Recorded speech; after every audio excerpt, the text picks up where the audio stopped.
அஸ்ஸலாமு அலைக்கும் வரஹ்மத்துல்லாஹ். நம் அனைவரையும் படைத்த ஒரே இறைவனுக்கே சர்வ புகழும் புகழ்ச்சியும் உரித்தாகட்டுமாக.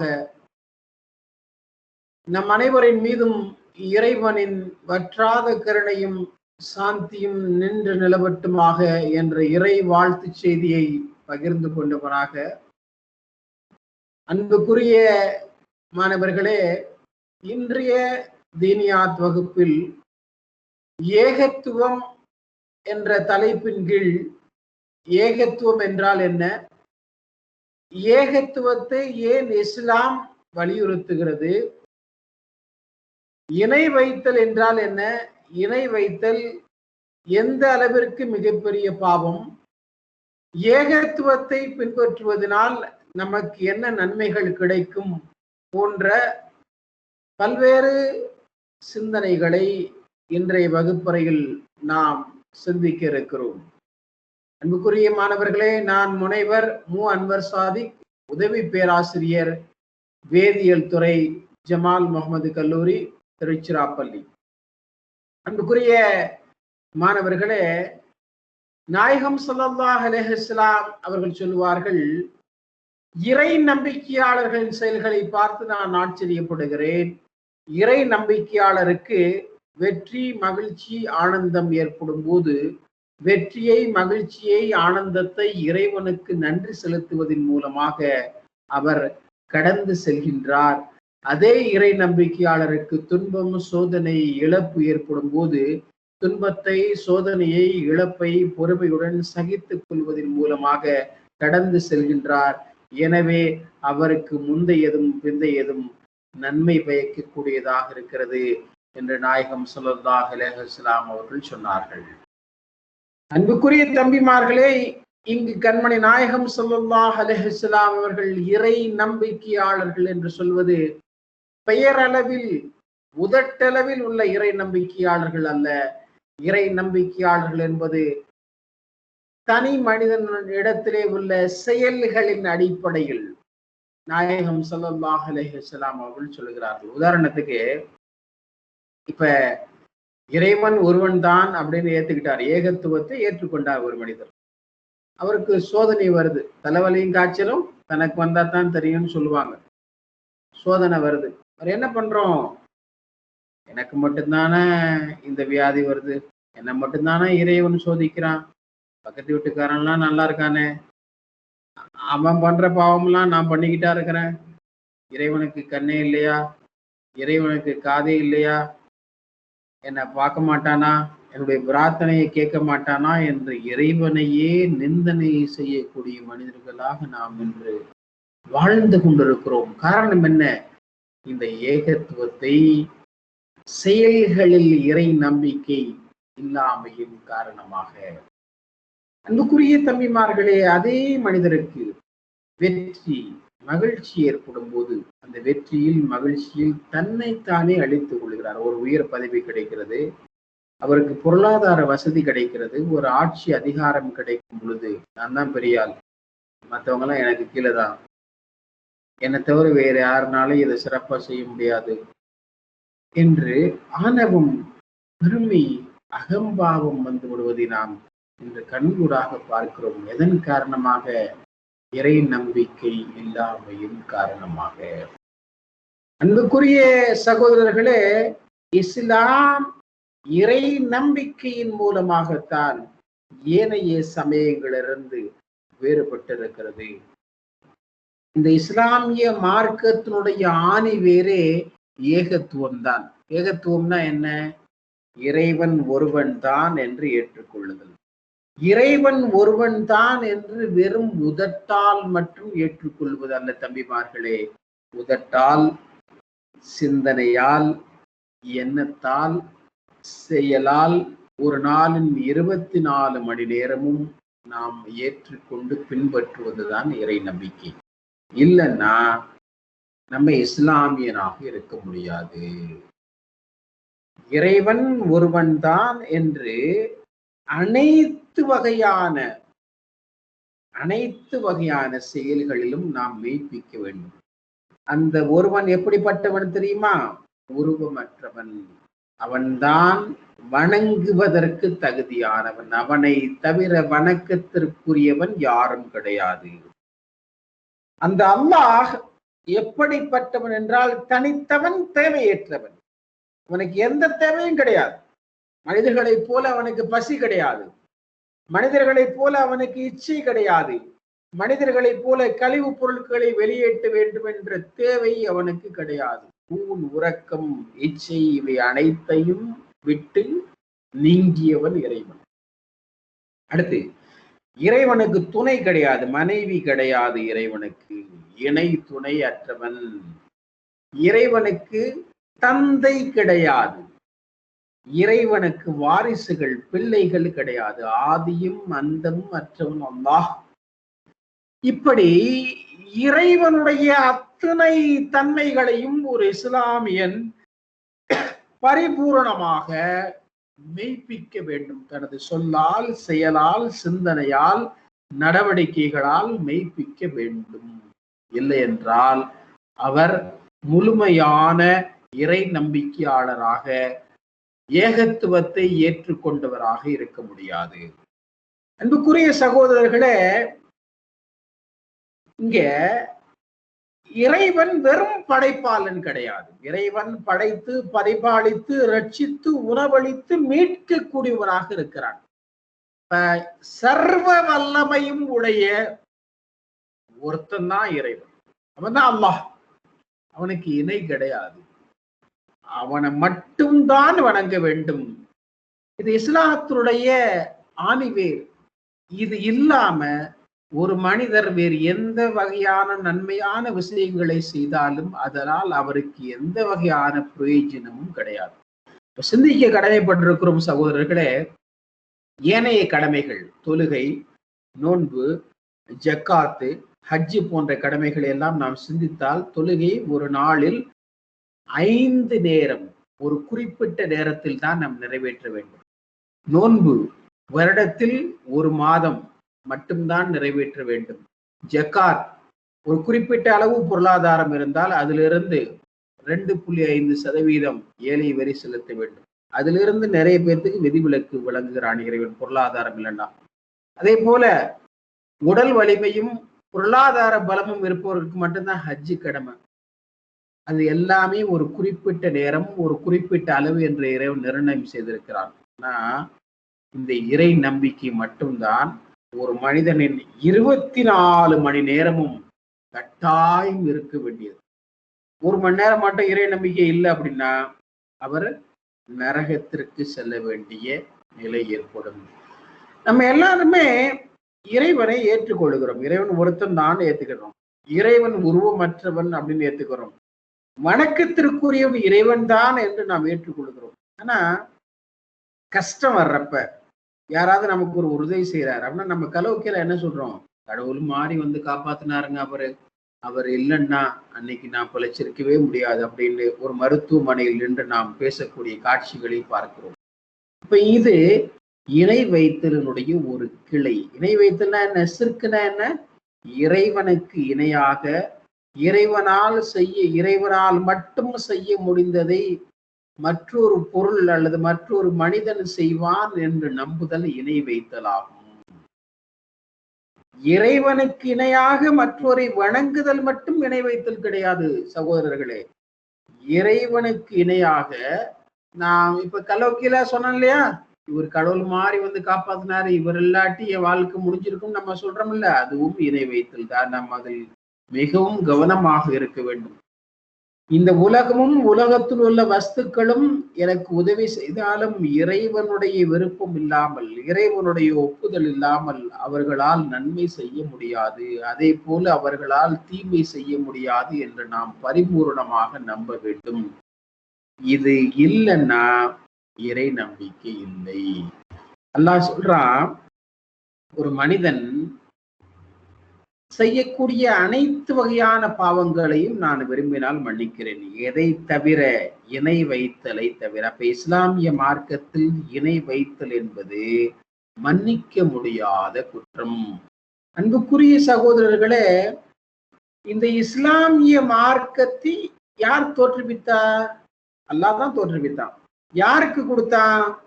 ஆதம் அலைஹிஸ்ஸலாத்து வஸ்ஸலாம் அவர்கள் முதல் கொண்டு கியாமத்து நாள் வரை கண்மணி நாயகம் ஸல்லல்லாஹு அலைஹி வஸல்லத்துடைய இறுதி உம்மத்து வரை இறைவனால் கொடுக்கப்பட்ட, ஒப்புக்கொள்ளப்பட்ட, சம்பூர்ணமாக்கப்பட்ட ஒரே மார்க்கம் இஸ்லாம் தான்.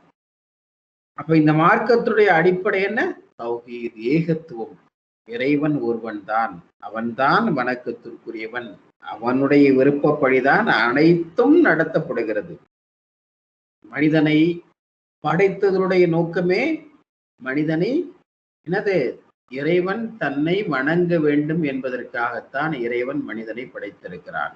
இப்ப 24 மணி நேரமும் நாம் செய்யக்கூடிய ஒவ்வொரு செயலும் இபாதத்தாக, வணக்கமாக மாற வேண்டும் என்றால் இறை நம்பிக்கை இல்லாமல் அது சாத்தியம் இல்லை. இறை நம்பிக்கை இல்லாமல் நாம் செய்யக்கூடிய எந்த நற்பண்புகளையும், எந்த நற்காரியங்களையும் இறைவன் ஏற்றுக்கொள்வதில்லை.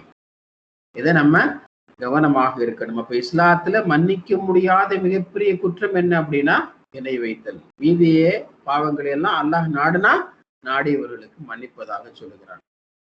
அப்ப இந்த தௌஹீதை இன்னும் பெட்டரா நம்ம புரிஞ்சுக்கிறோம் அப்படின்னா இதுல 3 வகையான விஷயங்கள் இருக்கிறது. இந்த 3ஐயும் சேர்ந்தா தான் மொத்தமா நம்ம ஏகத்துவம் அப்படின்னு சொல்றோம். ஒண்ணு, maintaining the unity of lordship. Allah ஒருத்தன் தான் எஜமானன் அப்படிங்கிறத நம்ம எல்லாரும் ஏத்துக்கிட்டோம். சரிங்களா? இது மட்டும்தான் ஏகத்துவமா அப்படின்னா கிடையாது.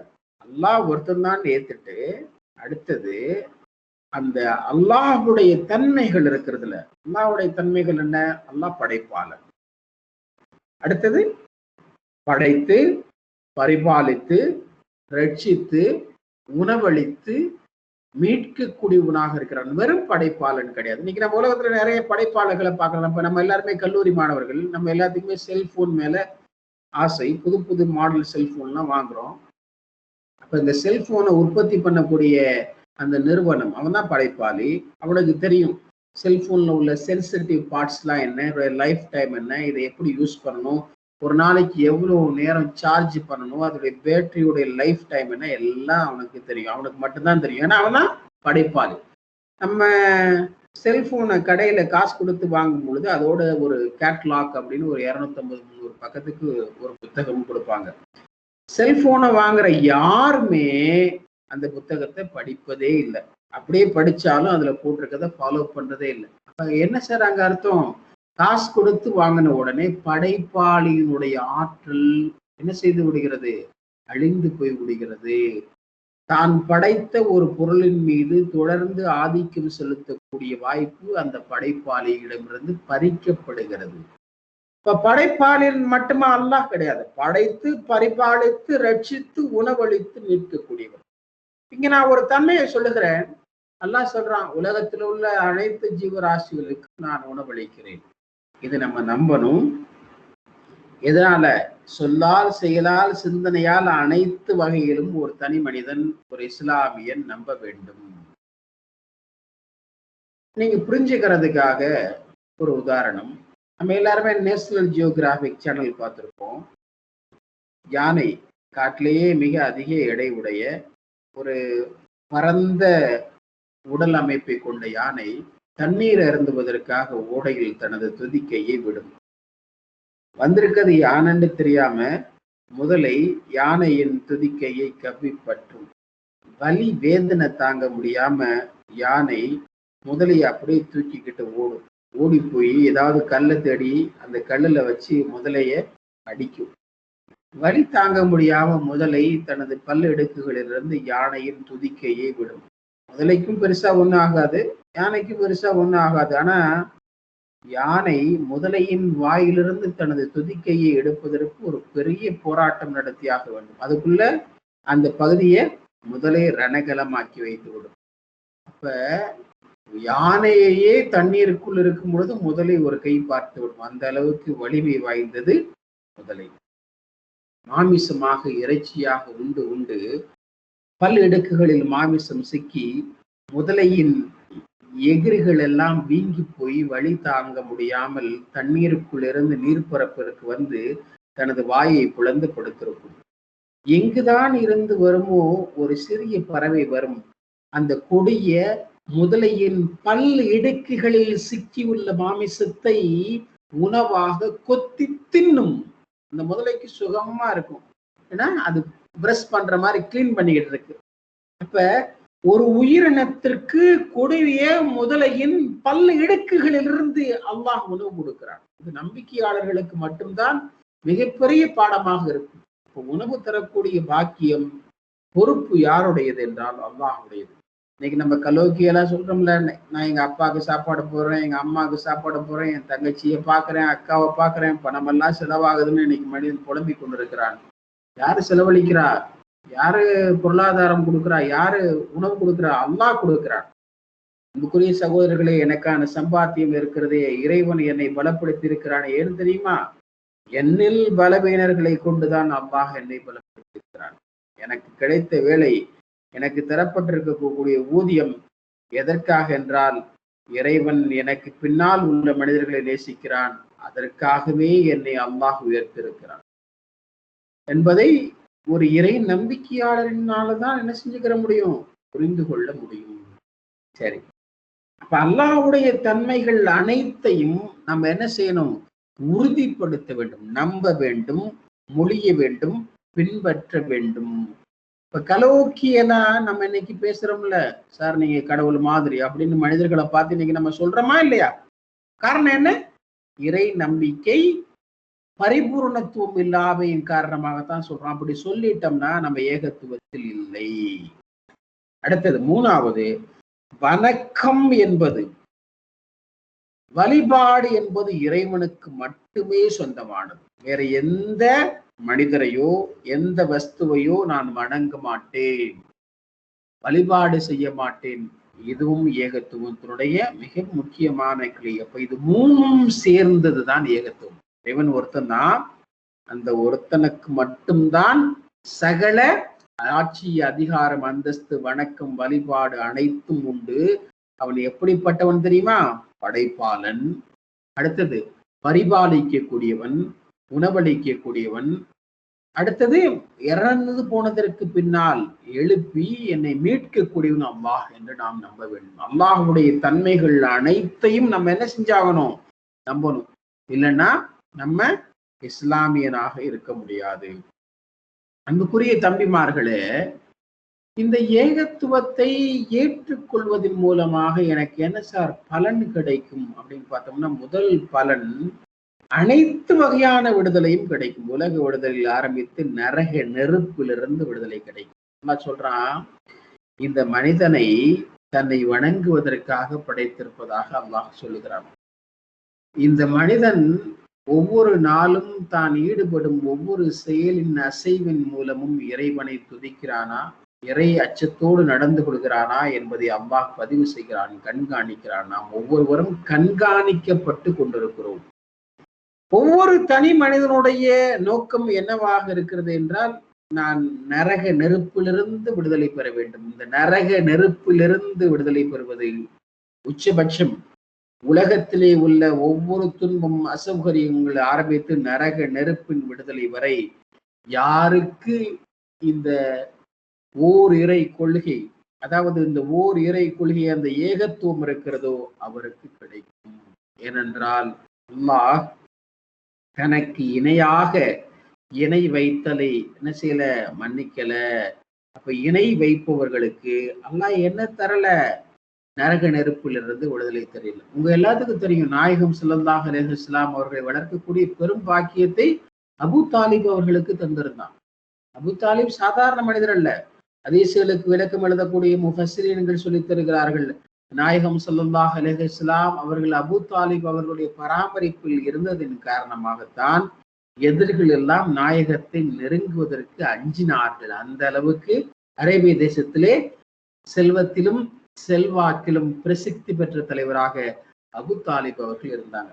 அவங்க எதெல்லாம் பார்த்தாங்க? நாயகம் ஸல்லல்லாஹு அலைஹி வஸல்லத்தினுடைய நற்பண்புகளை எல்லாம் பார்த்தாங்க, வேதத்துடைய வசனங்களை எல்லாம் பார்த்தாங்க, மலக்குமார்களை பார்த்தாங்க, அதிசயிக்கத்தக்க போர்க்களத்துடைய வெற்றிகளை எல்லாம் பார்த்தாங்க. ஆனா என்ன செய்யல? இறைவன் ஒருவன் தான் என்று ஏற்றுக்கொள்ளவில்லை. நாயகம் ஸல்லல்லாஹு அலைஹி வஸல்லம் எவ்வளவு சொன்னாங்க, சிறிய தந்தையே, இறைவன் ஒருவன் தான் என்று ஏற்றுக்கொள்ளுங்கள், உங்களுக்காக நான் இறைவனிடத்திலே மன்றாடுகிறேன், சிபாரிசு செய்கிறேன் என்று சொன்னார்கள்.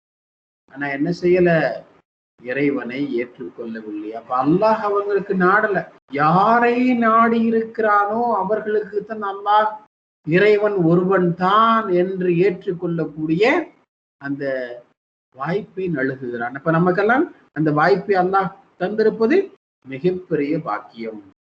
அப்ப முதல் பயன் நரக நெருப்பிலிருந்து, உலகத்திலிருந்து ஆரம்பித்து அனைத்து வகையான விடுதலை, உச்சபட்சமாக நரக நெருப்பிலிருந்து விடுதலை தருகிறார். நம்பர் 1. நம்பர் 2, இறைவனுக்கு மிக அற்புதமாக, இறைவனை நெருங்கக்கூடிய மிக அற்புதமான பண்பு என்ன அப்படின்னு பார்த்தோம்னா பொறுமை. இன்னைக்கு நம்ம எல்லாருமே வேகமா எல்லாம் கிடைச்சிடணும் அப்படின்னு நம்ம ஆசைப்படுறோம். எப்படி எல்லாம் வேகமா கிடைக்கும்? எதுக்குமே நம்ம காத்திருக்க தயாரா இல்லை. எந்த வேலையுமே செய்யாம பயனை அனுபவிக்கணும் அப்படின்னு நம்ம ஆசைப்படுவோம். இறைவன் இந்த உலகத்தை ஒரு காரண காரியங்கள் மூலமாகத்தான் இயக்குகிறான். நம்ம நிகழ்காலத்தை மட்டும் பார்க்கிறோம், இறைவன் அனைத்தையும் ஒருங்கிணைத்து பார்க்கிறான். எல்லாமே முடிவு செஞ்சு வச்சுட்டான்ல. அதை நம்ம உணர்ந்து கொள்ளாததன் காரணமாக பதட்டம், அவசரம், வேகம் இவைகளின் மூலமாக நம்மோடு வாழக்கூடிய சக மனிதர்களை காயப்படுத்தி கொண்டே இருக்கிறோம், ரணகலப்படுத்திடுறோம். நான் நல்லா இருக்கிறதுக்காக எத்தனை பேரை வேண்டாலும் ஏறி மிதிப்பேன் அப்படிங்கிற தன்மையோடு இன்று வாழ்ந்து கொண்டிருக்கிறோம். குடும்ப கட்டமைப்புகள், குடும்ப உறவுகள் எல்லாம் சேர்ந்து போய் கிடக்கிறது சகோதரர்களே. அதுக்கு காரணம் என்ன? பொறுமை, சகிப்புத்தன்மை இல்லாமையின் காரணமாக. அந்த சகிப்புத்தன்மைய இந்த தௌஹீது நமக்கு தரும். சகிப்புத்தன்மைனா என்ன? அல்லாஹ் எனக்கு எதை நாடி இருக்கிறானோ, எதை விதித்திருக்கிறானோ அது என்னை தேடி வந்தே தீரும். சரிங்களா? அதை தவிர வேற எதுவும் கூடுதலாகவோ குறைச்சலாகவோ நடக்காது அப்படிங்கிற நம்பிக்கை யாரிடம் இருக்கிறதோ அவர் ஒவ்வொரு நாளும் தன்னை சுற்றி நடக்கக்கூடிய நிகழ்வுகளை பொறுமையோடு எதிர்கொள்வார். அடுத்தது, தௌஹீத் என்ன பண்ணும் அப்படின்னா, ஒரு தனி மனிதனை பாசிட்டிவான பர்சனாக மாற்றும். என்ன சார் பாசிட்டிவான பர்சன்? நம்ம எல்லாத்துக்குமே தெரியும், நம்ம 20 வருஷம் படிச்சிருக்கோம். கல்வியினுடைய நோக்கம் என்ன? குறைந்தபட்ச கல்வியினுடைய நோக்கம் நான் யார் என்று அறிதல். நான் யார், நான் எப்படி பிறந்தேன், என்னுடைய பலம் என்ன, என்னுடைய பலவீனம் என்ன, நான் இந்த நிலைமைக்கு வந்திருக்கிறதுக்கு யார் காரணம், இது போன்ற குறைந்தபட்ச நோக்கம் கல்வி செய்யும்.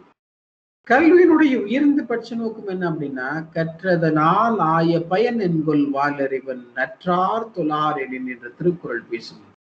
ஒருவன் உண்மையான கல்வி பெற்றிருக்கிறான் என்றால் அந்த உண்மையான கல்வியானது யார் உண்மையான இறைவன் என்று தேடி அந்த இறைவனிடத்துல சரணாகதி அடைதல், கம்ப்ளீட் சரண்டர்.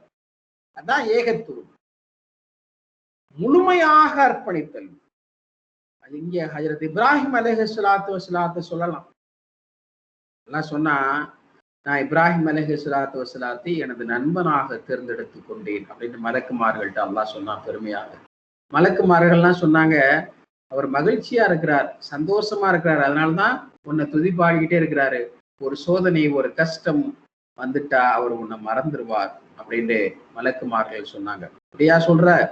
போய் டெஸ்ட் பண்ணிப்பார் அப்படின்னு அல்லாஹ் மலக்குமார்கள் அனுப்பி வச்சான். மலக்குமார்கள் மாறு வேடத்துல இப்ராஹிம் அலைஹிஸ்ஸலாம் லட்சக்கணக்கான ஆடுகளை மேய்ச்சிக்கிட்டு இருந்தாங்க. அங்க உட்கார்ந்தாங்க. உட்கார்ந்து சொன்னாங்க, சுபூஹுன் குதூசுன் ரப்புனா வ ரப்புன் மலாயிகத்தில் வர்ரூஹ் என்கிற தஸ்பியாத்தை ஓத ஆரம்பித்தார்கள். இப்ராஹிம் அலைஹிஸ்ஸலாம் இந்த தஸ்பியாத்தை கேட்டோன்னே ஓடோடி அந்த 2 மாறு வேடத்திலே உள்ள மலக்குமார்களுக்கு மத்தியில வந்தாங்க. இதை நான் கேள்விப்பட்டதே இல்லையே, எனது எஜமானன், நான் தேடி தேடி உண்மையான இறைவனை கண்டுபிடித்தேனே, அந்த இறைவனை பற்றியா புகழ்ந்து பேசுகிறீர்கள் என்று கேட்டாங்க. ஆமா அப்படின்னு மலக்குமார்கள் சொன்னாங்க. மாறு வேடத்தில் உள்ள இந்த மலக்குமார்கள்ட்ட இப்ராஹிம் நபி கேட்டாங்க, இன்னொரு தடவை சொல்லுங்களே அப்படின்னு கேட்டாங்க. மலக்குமார்கள் சொன்னாங்க, சும்மா சொல்ல மாட்டோம், என்ன தருவீங்க சொன்னான். இப்ராஹிம் அலைஹிஸ்ஸலாம் சொன்னாங்க, இங்க லட்சக்கணக்கான ஆடுகள் இருக்கிறது, அதில் சரி பாதியை தருகிறேன் சொன்னாங்க. சுபூஹுன் குதூசுன் ரப்புனா வ ரப்புன் மலாயிகத்தில் வர்ரூஹ். ஒரு தடவை சொன்ன உடனே லட்சக்கணக்கான ஆடுகளை கொடுத்துட்டாங்க. இறைவனின் மீது உள்ள அந்த பேரின்ப காதலினால். இன்னொரு தடவை சொல்லுங்களே அப்படின்னாங்க. இன்னொரு தடவை சொன்னா என்ன தருவீங்க? முழுமையாக அனைத்து ஆடுகளை நீங்க எடுத்துக்கலாம். திரும்பி சொன்னாங்க மாறுவேடத்தில் உள்ள மலக்குமார்கள். முழுசா கொடுத்துட்டாங்க. ஆடுகள் அனைத்தையும் இழந்து விட்டார்கள். இப்ராஹிம் அலைஹிஸ்ஸலாம் திரும்ப சொன்னாங்க, இன்னொரு தடவை சொல்லுங்களே அப்படின்னாங்க. மாறு வேடத்தில் உள்ள மலக்குகள் சொன்னாங்க, உங்கள்ட்ட என்ன இருக்குது? அதான் எல்லாத்தையும் கொடுத்துட்டீங்களே, நாங்க சும்மா சொல்ல மாட்டோம், என்ன தருவீங்க அப்படின்னு கேட்டப்ப இப்ராஹிம் அலைஹிஸ்ஸலாம் சிறிதும் தயங்காமல் சொன்னார்கள், ஆடுகளைத்தானே உங்களுக்கு கொடுத்திருக்கிறேன். அந்த ஆடுகளை பராமரிப்பதற்கு, அந்த ஆடுகளை மேய்ப்பதற்கு ஒரு அடிமை உங்களுக்கு தேவையல்லவா? நான் அடிமையாக வருகிறேன். அல்லாஹ்வை பற்றி, அந்த அல்லாஹ்வுடைய தன்மைகளை பற்றி சொன்ன ஒரு தஸ்பியாத்தை ஒரு முறை கேட்பதற்காக நான் உங்களுக்கு அடிமையாக வருகிறேன் என்று நான் இப்ராஹிம் அலைஹிஸ்ஸலாத்து வஸ்ஸலாம் அவர்கள் சொன்னார்கள் என்றால் எந்த அளவிற்கு அந்த ஏகத்துவத்தில் அவர்கள் உறுதியாக இருந்திருப்பார்கள். சிந்திக்க கடமைப்பட்டிருக்கிறோம் சகோதரர்களே. இந்த மாறுவேடத்துல வந்த மலக்குகள் போய் சொன்னாங்க, அல்லாஹ் சரியான ஆளைத்தான் தேர்ந்தெடுத்திருக்க. இதான் கம்ப்ளீட் சரண்டர். அடுத்தது அல்லாஹ் என்ன டெஸ்ட் வச்சான்? நம்ரூதுடைய மிக பிரம்மாண்டமான நெருப்பு குண்டம், உலகமே பார்த்திராத நீளமும் அகலம் உள்ள நெருப்பு குண்டம் தயார் செய்யப்பட்டது. ஜிப்ரீல் அலைஹிஸ்ஸலாத்து வஸ்ஸலாம் போய் சொன்னாங்க, ஏதாவது உதவி வேணுமா தந்தையே, ஏதாவது உதவி இது வேணுமா இப்ராஹிம் நபியே அப்படின்னு கேட்டாங்க. அப்ப இப்ராஹிம் அலைஹிஸ்ஸலாம் என்ன சொன்னாங்க? எந்த உதவியும் வேண்டாம், இறைவன் பார்த்து கொண்டிருக்கிறான். இந்த இப்ராஹிம் இந்த நெருப்பு குண்டத்திலே விழுந்து பொசுங்கி கருகி சாம்பலாவதை எனது எஜமான் விரும்பினால் நான் பொசுங்கி கருகி சாம்பலாக தயார். தனது உடலை தீக்கிரையாக்க விரும்பினார்கள். அடுத்தது மிக நீண்ட நாட்களுக்கு பின்பதாக பிறந்த இஸ்மாயில் அலைஹிஸ்ஸலாத்து வஸ்ஸலாம் தனது அருமை மகனை பலியிடுவதற்கு, அறுப்பதற்கு துணிந்தார்கள். இப்ப அத்தனையையும் அல்லாஹ்விற்காக தருவதற்கு துணிந்தார்கள். இதுதான் ஏகத்துவத்துடைய உச்சபட்சம். அப்ப இந்த பாசிட்டிவிட்டி எப்ப வரும் அப்படின்னா, இந்த உலகம் தற்காலிகமானதுதான். நான் ஒரு காரணத்துக்காகத்தான் படைக்கப்பட்டிருக்கிறேன். கொஞ்ச நாள்ல இறந்து போயிருவேன். இறந்து போனதுக்கு பின்னாடி இன்னொரு வாழ்க்கை இருக்குது. எனக்கு மீண்டும் உயிர் தரப்படும். நான் எழுப்பப்படுவேன். இந்த உலகத்துல நீ என்னப்பா பண்ண? உனக்கு 60 வயசு கொடுத்திருந்தானே, உனக்கு செல்வத்தை கொடுத்திருந்தானே, உனக்கு ஆரோக்கியத்தை கொடுத்திருந்தானே, உனக்கு நல்ல அறிவை கொடுத்திருந்தானே, இந்த கேள்விகளுக்கெல்லாம் நான் எப்படி பதில் சொல்ல போறேன் அப்படிங்கிறது எப்ப நம்ம தயார் செய்வோம்? நமக்கு இந்த ஏகத்துவம் இருந்தால்தான். இது தற்காலிகமானது தான் அப்படிங்கிற எண்ணம் எப்போ வந்துருச்சோ ஆட்டோமேட்டிக்கா சக மனிதர்களுக்கு நாம் துன்பம் தரக்கூடியவனாக இருக்க மாட்டோம். அடுத்தவனுடைய பொருளாதாரத்தை எல்லாம் நம்ம அபகரிக்கணும்னு நினைக்க மாட்டோம். அடுத்தவங்களுடைய வாழ்க்கையும் சேர்த்து நம்ம வாழணும்னு விரும்ப மாட்டோம். இறைவன் நமக்கு என்ன கொடுத்திருக்கிறானோ அதை என்ன செய்துகிறோம்? பொருந்தி கொள்வோம். அதான் it also enables us to have positivity. அடுத்தது தீமையான பழக்கங்களிலிருந்து இந்த ஏகத்துவம் என்ன செய்யும்? வெளியேற்றும். இப்ப நம்ம சொல்றோம்ல, ஒவ்வொரு செயலும் ஒவ்வொரு இம்பாக்டை கொடுக்கும். தொழுகையாளிகளை நீங்கள் பார்க்க வேண்டுமா? தொழுகையாளிகளுக்கான அடையாளம் என்ன தெரியுமா? தொழுகை மானக்கேடான விஷயங்களை விட்டும் அருவருக்கத்தக்க செயல்களை விட்டும் பாதுகாக்கும். யார் மானக்கேடான விஷயங்களிலிருந்தும் அருவருக்கத்தக்க விஷயங்களிலிருந்தும் பாதுகாத்திருக்கிறாரோ அவர் தொழுகையாளி. இப்ப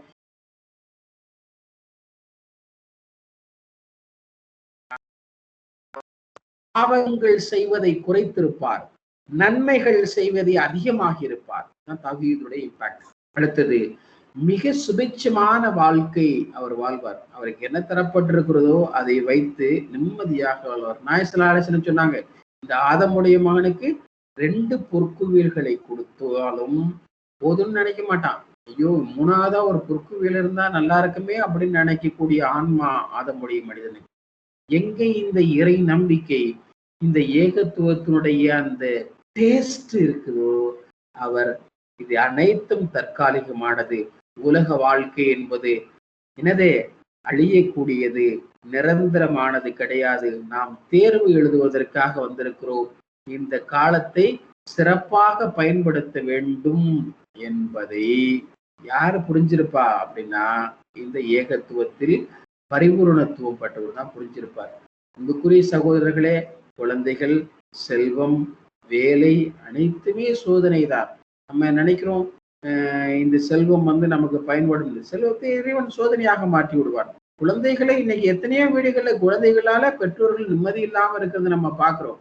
அதே போல அனைத்தையுமே இறைவன் விரும்பலன்னா சோதனையாக மாற்றி விடுவோம். நம்ம எதெல்லாம் வெகுமதிகளாக நினைக்கிறோமோ அந்த வெகுமதிகளே அந்த சோதனையாக மாற்றி விடுவான். இது யாருக்கு புரியும் அப்படின்னா, யாருக்கு இறை நம்பிக்கை இருக்கிறதோ அவருக்கு தான் புரியும்.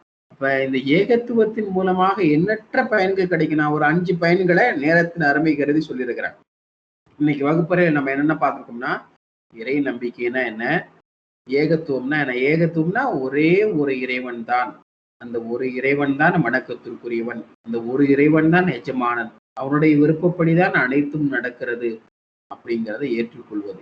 வெறும் வாயால் மட்டுமில்ல, அனைத்து வடிவங்களிலும் ஏற்றுக்கொள்வது, அதுதான் ஏகத்துவம். இஸ்லாத்துல இறைவனுக்கு சமமாக இன்னொருவரை நினைக்கிறது தான் ஷிர்க் அப்படின்னு சொல்றோம், இணை வைத்தல். இஸ்லாமிய மார்க்கத்தில் இணை வைத்தல் மன்னிக்க முடியாத மிகப்பெரிய குற்றம். அது அல்லாஹ் மன்னிப்பதே இல்லை. இணை வச்சிட்டோம்னா நரகத்துக்கு தான் போய் ஆகணும். அடுத்தது, இந்த ஏகத்துவத்து எதெல்லாம் சேர்ந்த காம்போசிஷன் அப்படின்னா, முதல்ல லார்ட் அப்படின்னு நம்ம ஏத்துக்கிட்டோம். அடுத்தது அவனைத்தான் வணங்கணுங்கிறத ஏத்துக்கிட்டோம். அடுத்து அவனுடைய சிஃபத்துக்கள், அவனுடைய தன்மைகள் அனைத்தையும் ஏற்றுக்கொள்ளணும். நம்ம நினைக்கிறோம், நம்ம தானே சம்பாதிக்கிறோம், நம்ம தானே கஷ்டப்படுறோம், உணவு நான் தானே போடுறேன் அப்படின்னு நினைச்சோம்னா ஆட்டோமேட்டிக்கா இங்க ஒதுங்கிடுறோம். இறைவனை நம்பலன்னு அர்த்தம். உணவளிக்கக்கூடியவன் அல்லாஹ். நான் எனக்கு அதுக்கு ஒரு சிஸ்டத்தை கொடுத்துருக்கான், நான் உழைக்கிறேன், அதுக்கு யார் பொறுப்புதாரி? அல்லாஹ் தான். அது எல்லாத்தையும் சேர்ந்து நம்பணும். இந்த ஏகத்துவத்தை ஏற்றுக்கொண்டு பின்பற்றுவதன் மூலமாக இந்த உலகத்திலும் மறு உலகத்திலும் என்னென்ன நன்மைகள் கிடைக்கும் அப்படிங்கிறத அதுல முக்கியமா நான் 5 சொல்லியிருக்கேன். முதல்ல உலகத்துல உள்ள அத்தனை அசௌகரியங்களிலிருந்து விடுதலை கிடைக்கும். அதுல ஆரம்பிச்சு நரக நெருப்பிலிருந்து விடுதலை கிடைக்கும். யார் ஒருவர் ஏகத்துவத்தை ஏற்றுக்கொண்டாரோ, மரணிக்கும் போது லா இலாஹ இல்லல்லாஹ் என்ற திருக்கலிமாவோடு மரணிப்பாரோ, அவரை அல்லாஹ் நாடினால் மற்ற பாவங்களை எல்லாம் மன்னித்து அவரை என்ன செய்யலாம்? நரக நெருப்பிலிருந்து பாதுகாக்கலாம். இணை வைத்தால், ஏகத்துவத்தை பின்பற்றவில்லை என்றால், இறைவன் ஒருவன் தான், அவன் வணக்கத்திற்குரியவன், அவன் தனித்தவன், அவன் தேவையற்றவன், அவனுக்கு இணை துணை எதுவும் இல்லை அப்படிங்கிறதை ஏற்றுக்கொள்ளவில்லை என்றால் அவர் சுவர்க்கத்துக்கு போக முடியாது. அவர் எவ்வளவு தர்மம் கொடுத்திருக்கலாம், அவர் எவ்வளவு வணக்க வழிபாடுகள் செஞ்சிருக்கலாம், இதெல்லாம் அவருக்கு நன்மை பயக்காது. இந்த விஷயங்கள் எல்லாம் இன்றைய வகுப்புரையில பார்த்திருக்கோம். இன்றைய வகுப்புரை உங்களுக்கு பயனுள்ளதாக இருந்திருக்கும் அப்படின்னு நம்புறேன். அன்புக்குரிய சகோதரர்களே, நம்ம வாழும் பொழுதும் சரி, இந்த பூமியிலிருந்து மறையும் போதும் சரி, அல்லாஹ் ஒருவன் தான், அவன்தான் வணக்கத்திற்குரியவன், அவனாலதான் அனைத்தும் நடக்கிறது, நன்மையும் தீமையும் செய்வதற்கு தகுதி பெற்றவன் அவன்தான், அவன் இல்லாமல் எதுவும் நமக்கு என்ன செய்யாது, உதவி செய்ய முடியாது என்ற நம்பிக்கையோடு வாழ்ந்து இந்த திருக்கலிமாவை மொழிந்து மரணிக்கக்கூடிய வாய்ப்பை எனக்கும் உங்களுக்கு அல்லாஹ் தந்தருள்வானாக என்ற பிரார்த்தனையோடு இன்றைய வகுப்பறை நிறைவு செய்கிறேன். அஸ்ஸலாமு அலைக்கும் வரஹ்மத்துல்லாஹி தஆலா வ பரகாத்துஹு. மீண்டும் அடுத்த வகுப்பறையில் சந்திக்கலாம். தேங்க்யூ.